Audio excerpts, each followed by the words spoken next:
Egypt में वाक़ हज़ारों साल पुराने पिरामिड्स, जिनकी तर्ज तामीर ने दुनिया भर के साइंसदानों को हिला कर रख दिया कि आखिर कैसे बिना किसी क्रेन और मशीनरी के इन टनों वज़नी पत्थरों को इस महारत से रखा गया है जो आज तक 1 इंच भी अपनी जगह से नहीं हिले।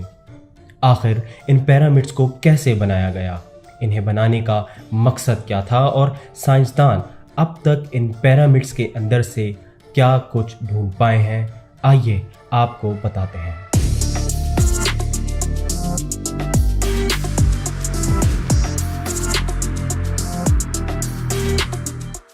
मिस्र यानी इजिप्ट में टोटल 138 पिरामिड्स मौजूद हैं। लेकिन क्या आपको मालूम है कि दुनिया में जितने भी ज़लज़ले या तूफ़ान आए, उनमें से आज तक एक भी पिरामिड अपनी जगह से 1 इंच नहीं हिला। इनमें से सबसे बड़ा pyramid the great pyramid of Giza के नाम से जाना जाता है।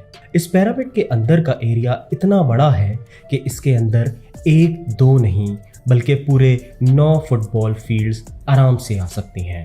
एक अंदाजे के मुताबिक इस पिरामिड की तामीर में करीब 23 लाख बड़े बड़े पत्थरों का इस्तेमाल किया गया है, जिनमें से कई पत्थरों का वज़न 50 टन भी था।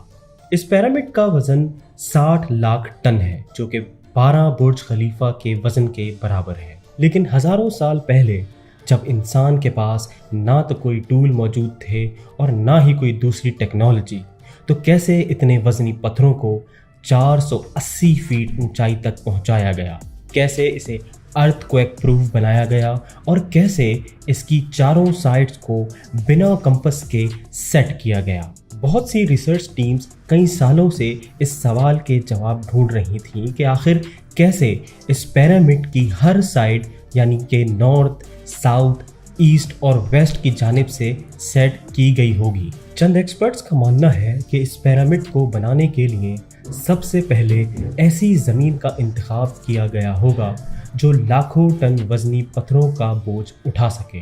उसके बाद पोलर स्टार यानी वो सितारे जिनकी मदद से अर्थ के पोल्स का पता पड़ता है, उनकी मदद से पिरामिड की हर साइड को मार्क किया गया होगा। इन बेसिक टेक्निक्स की मदद से इस पिरामिड की डायरेक्शन को सेट किया गया, वो भी बिना किसी एरर के। इस पिरामिड को बनाने के लिए ज़मीन को लेवल करना बहुत ज़रूरी था, क्योंकि बिना लेवलिंग के इतने बड़े और वज़नी पिरामिड का टिकना बहुत मुश्किल था। एक्सपर्ट्स का मानना है कि कंस्ट्रक्शन साइट की चारों अतराफ पर खड्डा करके उसमें पानी डाला गया होगा और फिर एक साइड के पानी के लेवल को दूसरे साइड के पानी के लेवल से मैच किया गया होगा। जो हिस्सा पानी के लेवल को मैच नहीं कर रहा होगा, उसे छेनी और हथौड़े की मदद से लेवल किया गया होगा। अब बारी थी पिरामिड में इस्तेमाल होने वाले पत्थरों की कटाई की। इन खास किस्म के पत्थरों को लाइमस्टोन कहा जाता है और एक्सपर्ट्स के मुताबिक इसे कॉपर और आर्सेनिक से बनी एक खास छेनी की मदद से काटा गया होगा। इन पत्थरों की कटाई पिरामिड गीज़ा से 250 किलोमीटर दूर तोरा के शहर में की गई थी।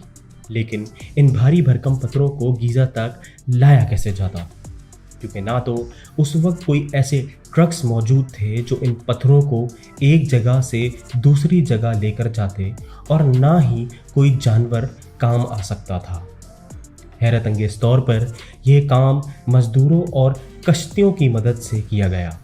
तोरा और गीज़ा के दरमियान दरिया से पत्थरों को एक जगह से दूसरी जगह मुंतकिल किया गया।